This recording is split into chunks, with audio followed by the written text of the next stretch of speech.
Hello, everybody. It's Bubba Rob. How's it going? I took about a week off. Didn't really have much to say. You know, years and years and years ago, did some work for a fellow. His name is Alfred. And I was going to buy a highway truck. And he told me, he says, Rob, my son, he says, whenever you buy something or do something, always have 3 sleeps before you do it. And it's about being, um, about not making a mistake, right? Taking your time. Do you need something, or do you want something, or why exactly are you doing it, right? You want to make sure you get the right deal. You want to make sure you make the right decisions in life. I mean, all sorts of things. So I was told that, oh, I guess a good 20, 22 years ago, and it's something always kind of stuck in my mind because I had to have 3 sleeps on a few different things this last week, and I'll talk about them. And because my channel is about talking about how philosophy has changed my life and about making better decisions. And I had a really, I would say, a bad day on Tuesday, and I'm kind of glad I took the 3 sleeps before I did anything or said anything, or maybe say nothing at all, right?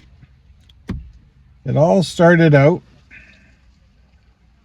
whereas I was supposed to book my flight to go see my special friend that morning. I believe it was Tuesday morning. Anyways, it doesn't matter which day. So I get this text. Told me not to bother. I needed to spend my money somewhere else. So there's these excuses. So anyway,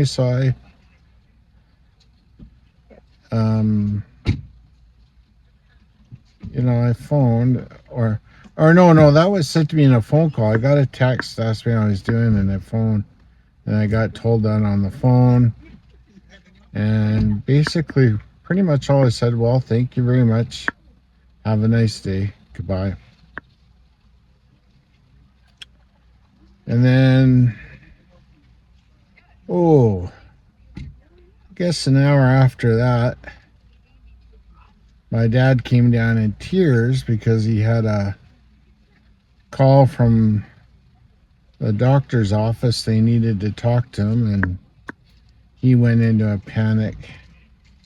I don't know if they said something to him on the phone or what, but his sugar level was out, and he was talking about how they were thinking his cancer had gone to his liver and kidney, so he was going to have another call the next day, so he was all upset. And then I guess at about an hour after that, there is a video came out from my friend Graham in South Africa. He sounded quite dejected that he had packed the carnivore diet in and he was having a problem with it, and some of the health issues he was having was coming back. So there's kind of a lot happening at the same time. And I was thinking about it, like, what do I do? God, this is a lot of kind of shitty news here, all in spanning a couple hours, because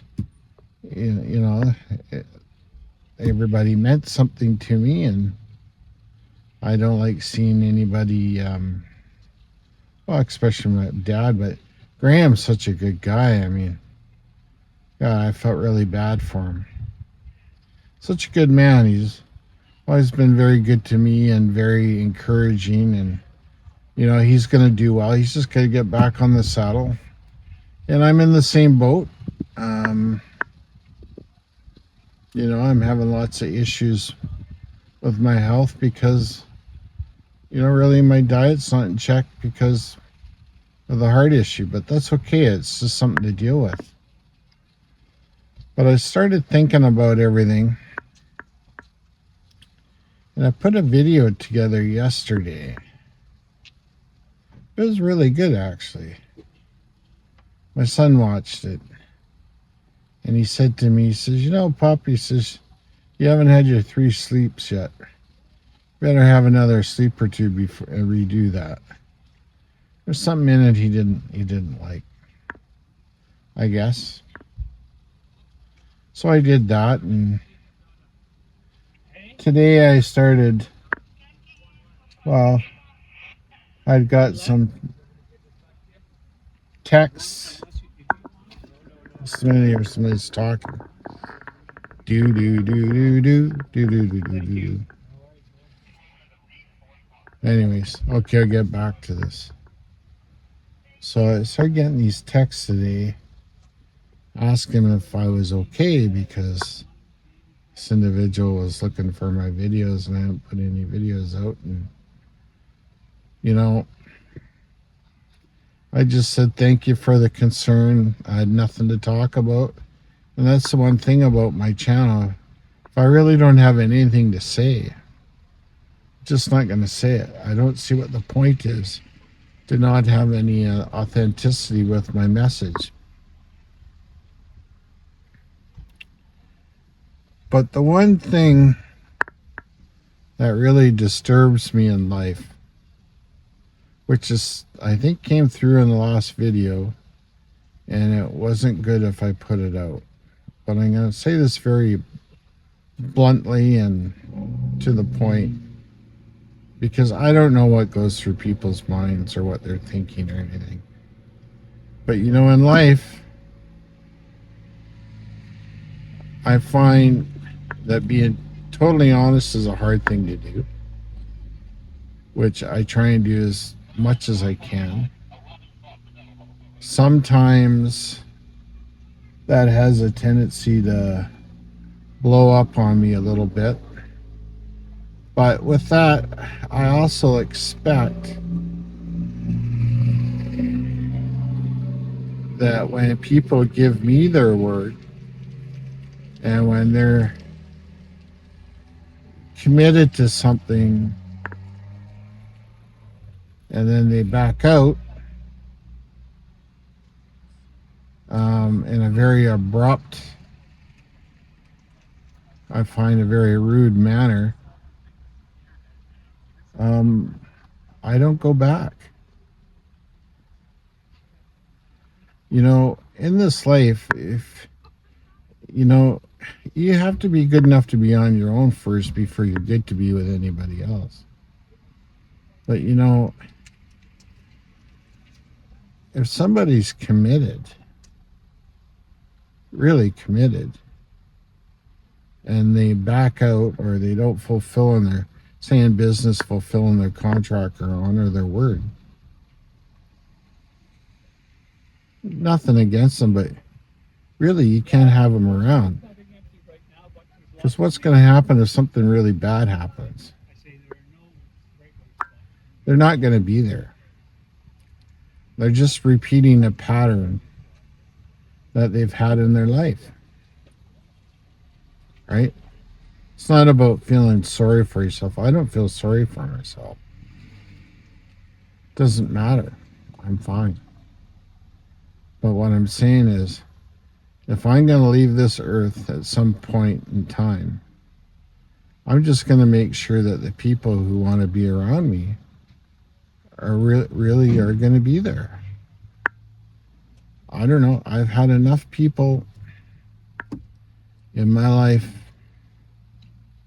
where I've believed they were behind me and they just weren't. I don't need it.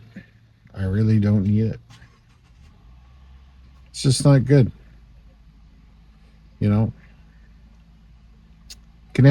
can tell people whatever stories we want them to hear or want them to tell them.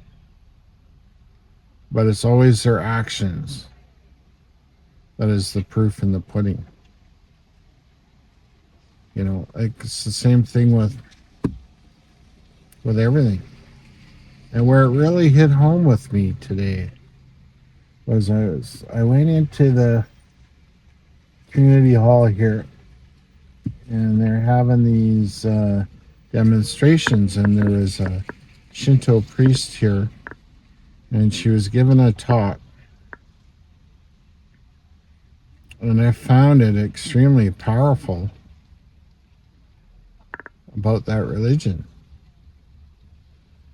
All about being present, being in the moment, the stuff that I work on with Stoicism, the stuff I worked on with the Wounded Warriors, and the other things about working on my PTSD, and just being thankful for being here. It was really weird. I felt this energy come through my body as I was talking to the priest, and I shook her hand and I thanked her for her time. She didn't have to say anything. It was just there. It's a rather amazing moment. I really wish a lot of other people could experience that. I mean, it's so important, especially with everything that's going on today in this world. Okay. Well, anyways, if you like my chats, please hit the like, share, subscribe. I hope everybody's having a great day. And yeah, I love everybody. Remember, the most important thing is to be kind. If you say you're going to do something, you do it. That's it. Okay. Love you all. Have a great day. Bye-bye.